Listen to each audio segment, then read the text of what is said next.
आंतर्जातीय ख्याति संपन्न आध्यात्मिक गुरु श्री श्री रविशंकर द्वारा प्रतिष्ठित आर्ट ऑफ लिविंग पुरी महिला भक्त समाज पक्षर आंतर्जातीय महिला दिवस शनिवार संध्यारे चक्रतीर्थ रोड श्रीधाम परिसर में सौहार्दपूर्ण वातावरण मध्य पालित हो जाइछि। महिला समाज सभानेत्री संघमित्रा महांती नेतृत्व में आयोजित भजन ध्यान संगीत नृत्य कविता आवृत्ति और संवर्धना आदि कार्यक्रम को संपादिका सुचिस्मिता महांती कोषाध्यक्षा सस्मिता पात्र जिला संयोजक ब्रजकिशोर साहू और डाक्टर शुभेन्दु महांती समेत पुरीर उभय महिला और पुरुष भक्तगण सहयोग प्रदान पूर्वक परिचालना करथिले।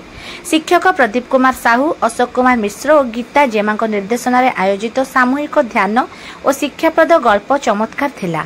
कार्यक्रम संवर्धना पर्व में श्रीधाम सहयोगी मान समेत सेविका भवानी बल एवं पेंठगठा धोबाखाल बस्ती में बालक बालिका अन्वेषण पक्षर शिक्षा प्रदान करुवा नंदिनी दीप्ति और वर्षा को संवर्धित करा जायथिला। भक्त दंपति लक्ष्मी नारायण और नीरजा पात्र विवाह वार्षिकी आनंदर वातावरण में पालन करा जिबा परे प्रसाद वितरण करा जायथिला।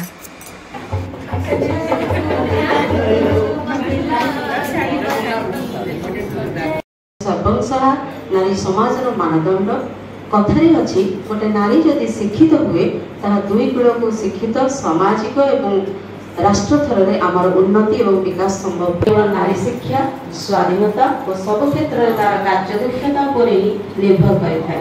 तेणु वास्तव में समाज में नारी भूमिका केते जे गुरुत्वपूर्ण ताहा किए अधिक हृदयंगम कर आत्मीयतार सह हसिबा किछि क्षण बितेबा निजे निजको खुशी देवा स्थल नीति लोकमान पाखरे पहुँची तांका संगे किछि खुशीर मुहूर्त आमे समय बितेई थाउ।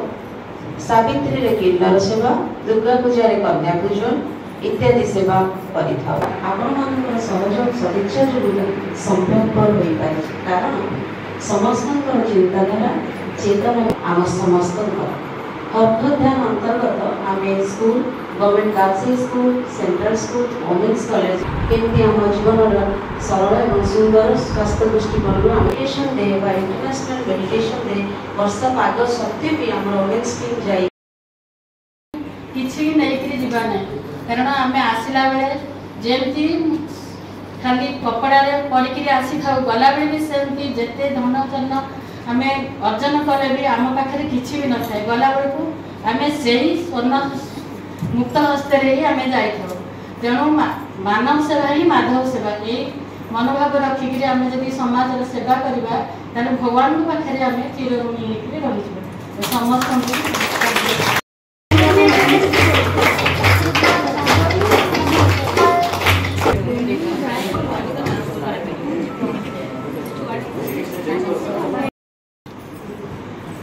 जय गुरुदेव।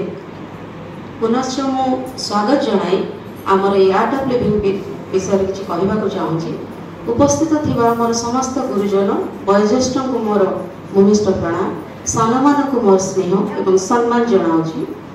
यत्र नाच्यस्तु पूज्यते रम्य